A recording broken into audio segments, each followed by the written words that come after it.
Hello, my name is Katie Sue Christianson, and I'm your host for Girls Got Game. Today, we will be talking about the WNBA, UCF Hockey, and my favorite reality TV show that is airing tonight. So stay tuned because Girls Got Game starts right now.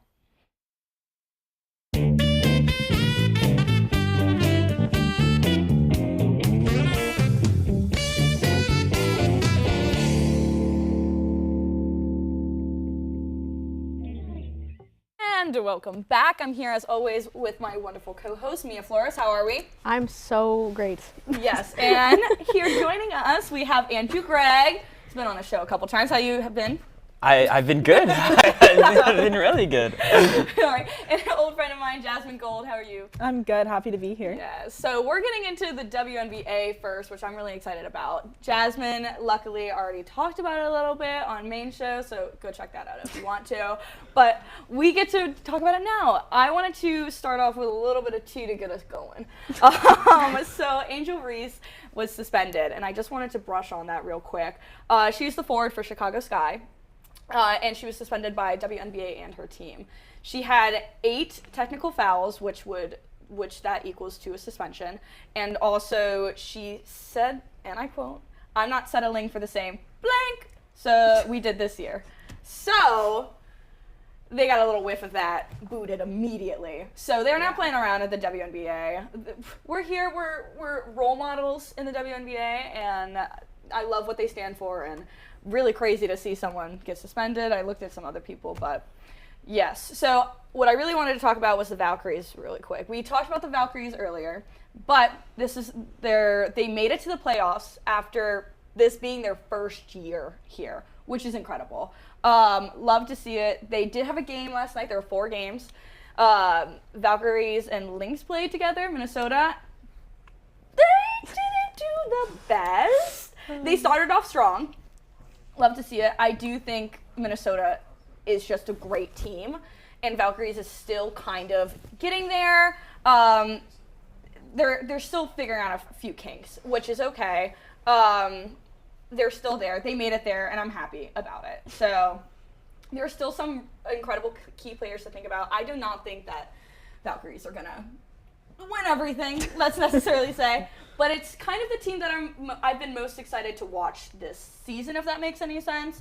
I just have been, I think they're different and they bring different things to the court. But I wanted to ask, what were your guys' favorite teams you've watched so far this season? Oh my gosh. I mean, I've loved watching the Wings, and not just because of Paige coming into the league, although that's been like a big selling point for them.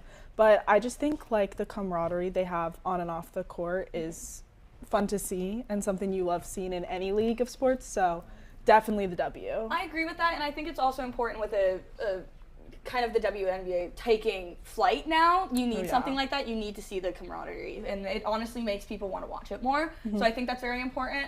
Mia, do you have a special team? I fear I would also have to say the Valkyries. Yes. You know, just watching a team of just appear and gain so much traction. I don't want to say so well because that game, but they've really taken it as far as they can go as of right now, and it's heartwarming to see. They marketed themselves incredibly, and it showed, and like their ticket sales, of course, through the roof. Andrew Gregg, please tell me who you were most excited about. Yeah, so I mean, I think that those are definitely great choices, especially because the Valkyries are in their inaugural season. And I think that's amazing that they were able to make the playoffs and obviously do as well as they have been doing in their first season. Personally, I think that the Indiana Fever have been a great team to watch, and just in general, obviously they have Caitlin Clark. Haven't had Caitlin Clark for the majority of the season, but anytime that Caitlin Clark steps onto a basketball court, you think that she's probably the most electrifying player that you've ever seen play basketball, man or woman.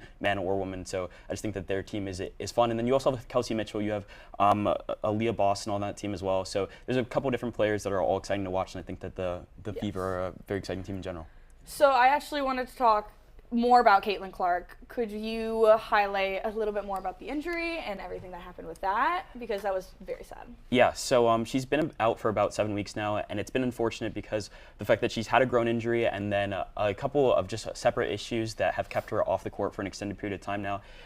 Just in general, it feels like this Fever team has dealt with a bunch of injuries, which is unfortunate because they are 6th in the whole NBA or WNBA, and it feels like their ceiling is much higher than they're actually performing right now. Like I mentioned, the open of this, Aaliyah Boston is averaging 15 points a game, and she is one of their best players, drafted only a couple years back. And Kelsey Mitchell has been on the team for 8-9 years now, and has consistently averaged over 17, sometimes closer to 20 points a game. So the fact that they have all these great players and they can't unfortunately put it together because of injuries is super unfortunate. Sophie Cunningham is on that list of injuries as well. She came over from the Phoenix Mercury this year and was a great player for them, but unfortunately is sidelined for the rest of the season. So it just feels like a little bit of a trend with the Fever that they get great players and then they aren't able to capitalize because of the injuries. And Caitlin Clark is just the latest to that addition. It's sad. It's another loss, especially for Fever. They are a great team, and that's a great point.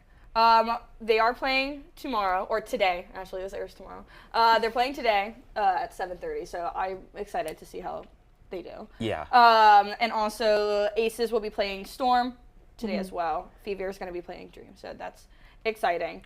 But yes, what did you want to highlight, Jasmine? Oh my gosh, for anyone who has been living under a rock in the world of WNBA, I want to talk about the Stud Buds, which for anyone who doesn't know, Natisha Heidemann, Courtney Williams, they both play for the Lynx, who are also in the playoffs, beating the Valkyries. I'm sorry, guys. But so basically they started live streaming together, and I think one of the biggest things for them was they did a 72-hour live stream for the entirety of WNBA All-Star Weekend. And I mean, the thing, I kind of already mentioned it with the Wings, that I love about the W is they really sell the league, I think, on the players and the personality of these players, off the court as well, which is something that's super cool to see. And something like a 72-hour live stream, I think it's just awesome that you got to see all these players not just on the court, but hanging out outside of stuff like that. So something else that's great for marketing and getting people's attention. I loved it. I'm excited to see the rest of what everyone is going to do. WNBA has really made a name for itself and will continue to grow, and I love getting to talk about it on this show. That is it for right now, but we will definitely be talking about the WNBA soon. But right now, stay tuned because next segment we're going to be talking about UCF Hockey.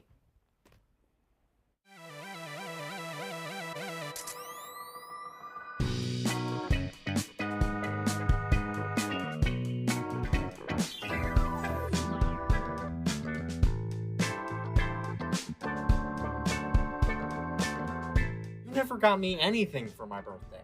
I don't even know what that is. I thought birthdays were every 100 years like the Kids' Choice Awards. What? Finally, he's here, man. He's always late. Who? Marcus?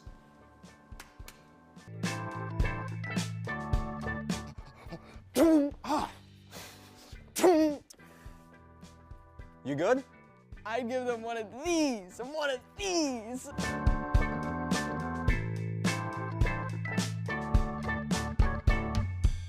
Behind every on-screen moment is a whole team of engineers and technologists.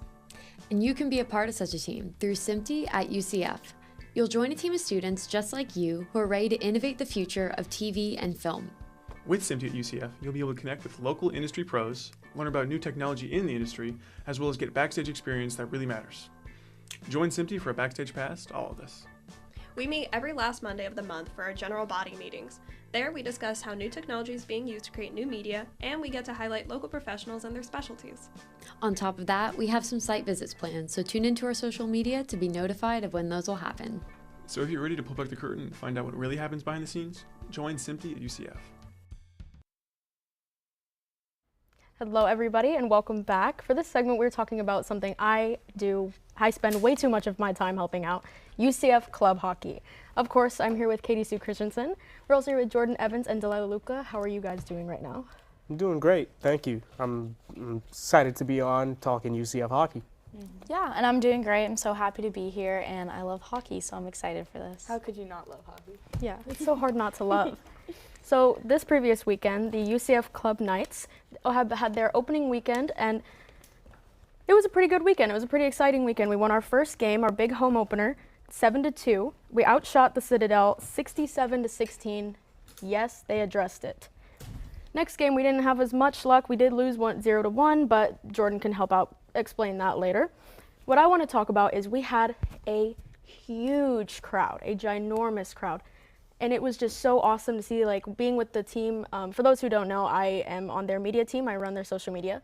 Being with the team for the past 3 years and watching how much they grow and seeing how many people, like, we've grown so far from, wait, UCF has a hockey team?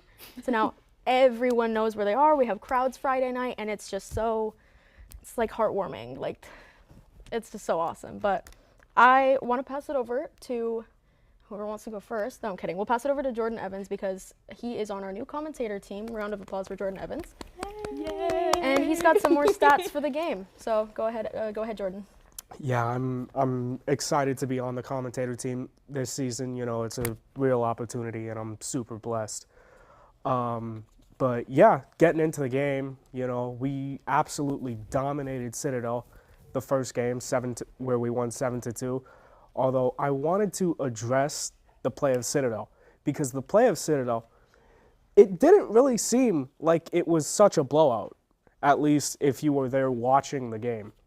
Because their goalie, Peter Green, was practically standing on his head the whole night.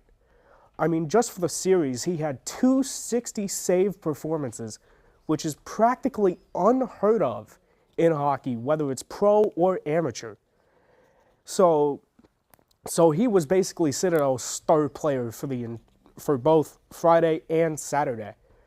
And then going back to focusing on the Knights, their best player was basically Thomas Seelar, who scored a hat trick in the first game and had a 4-point night, and continued that star play into Saturday's game. Yet he didn't have so much success, you know, because the Knights lost 1-0. Thank you, Jordan. Yeah, Solar is honestly, like, he's really funny with it too, because he's not much of a talker. So we'll be like, hey Solar, he's like, and then scores a hat trick 4-point night casually. But he's there to get work done, not conversation. He's standing on business at all times. I know you had some players you wanted to highlight. If you would like to take it away. Actually, I was reading the lovely article that everything was on, and I just liked their confidence that they were kind of just talking as a team together and talking to the interviewers that they feel good. They feel good this season. They feel electric, and they're ready. Like, their chemistry also, they're very proud of it. They're being physical, they're being fast, and I see that they're focused. It was easy. They looked locked in to me. We have a lot of fast guys. They just need to get to the puck quick, not be afraid of the corners. I see that a little bit, that they'll be a little bit scared. I feel, I don't know if that's the issue. Jordan, you don't think that's the issue? I don't think it was the issue so much, because looking at game 1 to game 2, we were able to get the pucks to the net, obviously, with the shot total on goal, you know, 60 and 67 in the first two games. 6-7. They had the entire, like, arena. Even the fans, the other team were like, 6-7. They were waiting for, we were on the bench, and they were like, we're so close to what, winning? No, 67.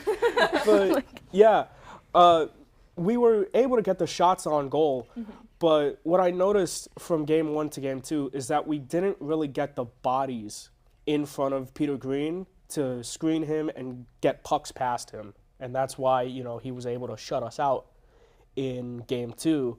So I think that's really the problem for the Knights hockey team, but I think they'll address that, you know, get better at that. Do you think that they're coming out strong, or are they, like, ending strong? Like that, like. Oh, 100% coming out strong. I mean, in the first game, they scored within, like, the first minute and a half. So that really set the tone. Yeah, exactly. And they also have a new coach this year. This is his first year, Chris Brewster. Very interesting. I looked him up. Nice Canadian man. He's really excited to be here, and he's really excited to coach this team. He has a great resume. Lot of medals in high school, a lot of club and national success that I was impressed with. Holding some records, and he also is really known for talking hockey. He's really known for his strides and his quick movements, and so I think that'll help UCF and their team and learning from him and from him, maybe that'll just change how they play. I feel like it already looks like it's changing how they play. So he's very big on growing this team, and honestly, within the past few years, the turnouts for both games, tryouts, and all that has been crazy. I know, Delilah, you had some stuff to talk about tryouts if you want to. Yeah, so we still are pretty early into the season, so I just wanted to highlight tryouts a little bit. This year we had almost 60 players turn out to tryouts, which was amazing. And that's not even including the kids from last year's roster. And the coach, Chris Brewster, he decided to not make any official cuts on the first day and instead made it a captain's skate. He just wanted to kind of welcome the players and test out team leadership. And the following tryout days really picked up. Energy was quick, and coach noticed that the players were starting to work together and getting to know each other, which was awesome. And he really wanted to highlight certain values like grit, speed, stamina, teamwork. He even said that Knights hockey is a really young team, and so they're just trying to focus on building a strong core around their past players and add a few more to the roster. So we're hoping to see those values kind of carry out throughout the rest of the year. I love that they did that. That's kind of beautiful. Brewster is he's very, very focused on not only making this team more student run this year, but having it grow and have it be just more of a team, you know?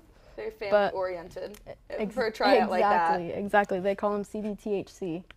Chris Brewster, the head coach. Aww. You know? But that is all the time we have for today. For those who want to come out to games, we play at the Orlando Ice Den Friday, Saturday nights. Admission is free for students, so I expect to see everybody there, just saying. But we will see you for the next segment where we talk about our favorite reality TV show. Hi, sorry to interrupt your show, but I want to give you a little rundown of everything we do here at the Hitting the Field Network.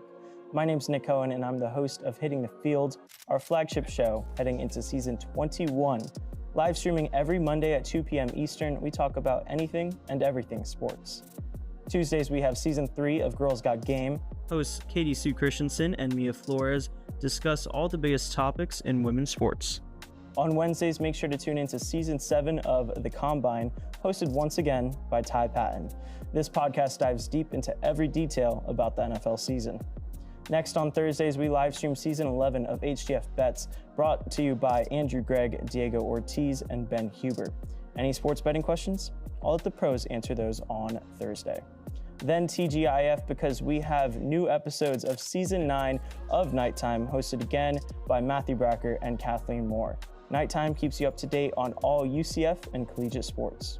Penultimately, Edgar Rodriguez and Patrick De Leon are back for season 2 of HTFC. Soccer is a year-round sport, so make sure not to miss HTFC. Lastly, end your week on Sundays with our vlog squad, asking the hard-hitting questions and letting you behind the scenes of our studio days. Make sure to follow us on our social medias like Instagram and TikTok to stay updated on all HTFN news.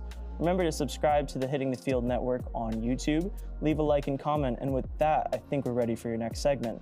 I've been Nick Cohen, and enjoy the rest of your show.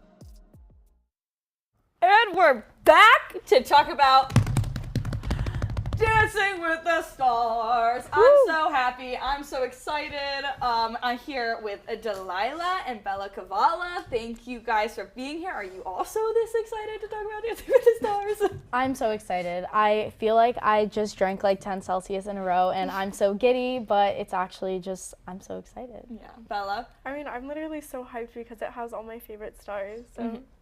Yes. Okay. Me too. I was really happy when our producer was like, let's talk about this. I was like, yes, we should. So it's airing tonight because you're watching it tomorrow. So it's airing tonight. I love the show. I think last season was incredible. It was kind of peak Dancing with the Stars for me. And I am a dancer. I teach dance. That's my side hustle. I do that. I do choreography. So there's always been one of my favorite shows to watch. And it's just fun to see people learn something so fun. But yeah, so last year with Joey, like that was incredible. That season was good. Everyone brought their all.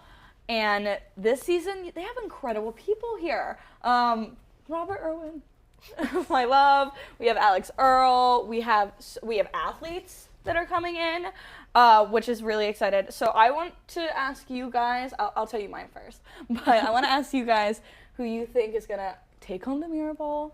Let's make our bets now. Okay, let's fill the pot, and then we'll figure it out later. Exactly. But I'm gonna say Robert Irwin. There are some other people that I do think, but Robert Irwin and Whitney, I think, are going to take it. Here's why. I think Robert Irwin has an insane amount of fans. Like, he is just, and it's because you can vote. You can vote for him. Like, that's also why I like it, because you could vote how many times? I don't know how many times, but you can vote a couple times. I don't know, but people will be using all of their devices. Yeah, you'll use all your devices. Like, you'll see me. I will be voting. He's doing Born to Be Wild. He's starting off with that. Okay, on brand. Okay, I think he's going to come out with a snake, and someone's gonna take it, and they're gonna dance, and it's gonna be amazing, and he's gonna just wow everybody. He's also he's very strong. So I think not a lot of these other men are very strong and can like throw up the there are some and can throw up the dances where they need to be thrown up. Like, Robert's gonna be able to do it. He's young, he's 21, he has that fan base. He's gonna get people voting for him, and I'm just really excited. Okay, sorry, I'll stop talking about my crush. Mia, who do you think will take it home? Vote me on this right now. Put my money on it. Scott Hoying and Riley are taking it. I'm saying right now. I'll literally bet my broken laptop on it. I swear. I have been a fan of Scott Hoying since Pentatonics dropped that like Daft Punk cover like 8 years ago. Yeah. That's my goat. Yeah. And also Abracadabra. Are we serious? What a great song! Are we actually kidding?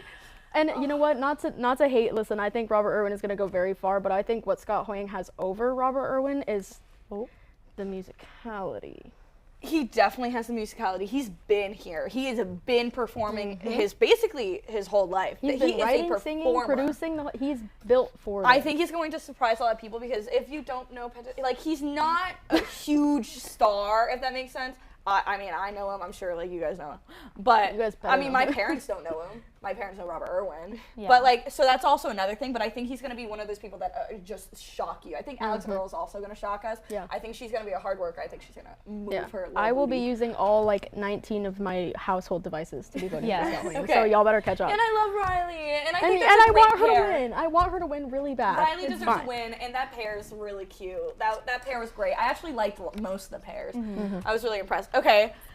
You guys, go ahead. You go. Okay, I'm not gonna lie, not to hop on the bandwagon. I also think Robert has a really good chance of taking it, but if not Robert, I think Alex Earl is gonna surprise people. Obviously, we know she has mega fan base, like die-hard fan base, ride or die, and so I think that will obviously help carry her, but she has a little bit of dance experience in the past. She's posted some TikToks with her partner Val, and so I think she's really gonna surprise people. I think everyone kind of sees her as this little like Miami blonde kind of just TikTok influencer girl, but I think she's really gonna shock people. So I do agree. My sister's a diehard. I also love Circus. That was a great choice. That is so her. Incredible song. So her. Yeah. I like that everyone, like, starting off, like, always they let the celebrities pick their song. What's gonna give them the most confidence on a night out? Like, they know what to do. So I'm happy that they get to collaborate like that. And my sister's in love with Alex Earl. Like, there's people. That's another one that's gonna get views. Yes. I think that there's a lot of people that are interested in Alex Earl and like that, just her brand as a person, and they all really follow her. And I think that getting someone like this on Dancing with the Stars is going to really make the viewership go off. Yeah.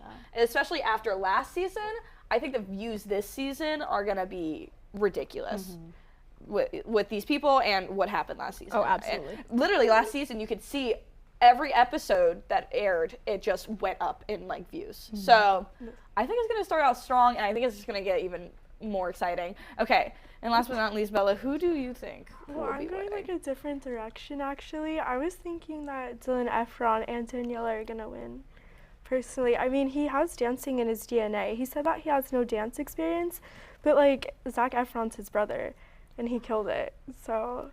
Bet on it. Literally. Bet on it. He is jumping on the milkshake. He's jumping on the milkshake. Probably going to be really fun.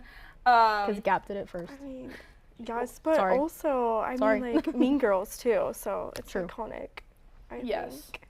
Yes, I wonder why they're all like. It was Dylan Efron was a really interesting one to see. I was kind of surprised to see him. I wanted to talk more about everyone who is going that we didn't highlight. So Jen Affleck, The Secret Lives of Mormon Women wives cast member. She's with Jan, and they're doing a Bad Bunny song, which Bad Bunny.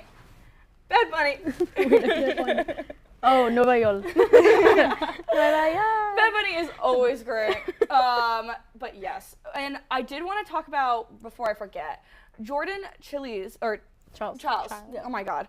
Not having her song announced yet. That was interesting. Everyone else came out with their songs, but our gymnast, which of course we're here at Girl Scout Game, we're most excited to see. She doesn't have a song out. I wonder why. Maybe they were still talking about it. That doesn't make sense to me. Why do you guys think? It's because her and Ezra are cooking. Maybe they want to shock she's them? just like really wanting to come out with a bang. Okay. Maybe. Okay. Maybe surprise everyone. Yeah. It'll shock it. Yes. She's gonna come out just tumbling. She's gonna cook. Yeah, she's doing like 5 backflips and Ezra's just in the back. Yes, Literally. probably. We have so that song is TBD still. We have Baron Davis, NBA point guard, coming, so also excited for our Hitting the Field people over here. I always think that the athletes do great. I think that they're heavy on their feet sometimes. But I also do think it helps them play, I've seen football players have to take ballet classes before, and it changes them and it like makes them better at their sport. I think that it goes hand in hand with the same basketball and dance. I think that'll completely change. Do you guys think so? Is that something that I'm just kind of crazy about thinking? No, I think it's almost like therapeutic in a sense. Like, not that Dancing with the Stars is a stress-free experience, but I think it kind of just makes them not take everything so seriously, kind of just light on their feet, having a good time, just something for fun to break up all the stress of basketball. Yeah, I mean, who doesn't love dancing? It's known to boost up those dopamine levels, and it is a stress-free thing. That's why I like to do it. Dylan Efron we talked about. Alex Earl, Baron Davis is doing "You Can't Touch This." That's the first song he's coming out with too, which always fun. I feel like the athletes always do like fun stuff too. They're not there to win, I want to say.